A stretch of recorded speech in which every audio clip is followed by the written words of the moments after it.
There is a story about Swami Vivekananda. You know about that? Someone wanted to insult Swami Vivekananda, his own professor. He was insulting him all the time. So, Vivekananda went and sat in the same table as this professor in Oxford in the breakfast room.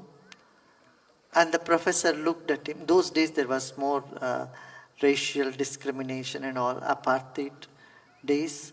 This was in London, in Oxford, in England, in Oxford, in England. So he went and sat on the same table, and the professor said, a pig and a bird cannot sit in the same place. Meaning he is a pig. So you know what Swami Vivekananda said? Sir, you tell me, any moment I will fly away.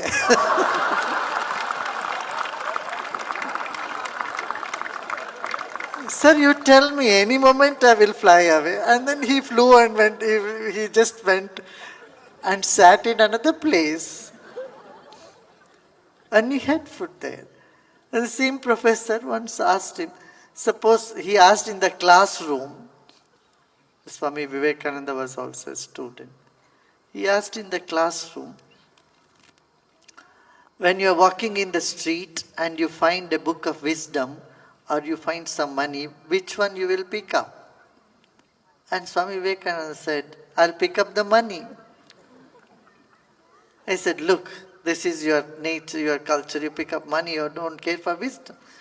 You know what Swami Vivekananda, then he made a big fun of it. You know, you are beggars, you only pick up money, you have no respect, you have no ability for knowledge and all that. Swami Vivekananda said, we only pick up what we don't have. Because the professor said, I will pick up the wisdom book. Money, I don't care. If you have wisdom, you will get money. But Swami Vivekananda said, sir, you are right. You only pick up what you don't have.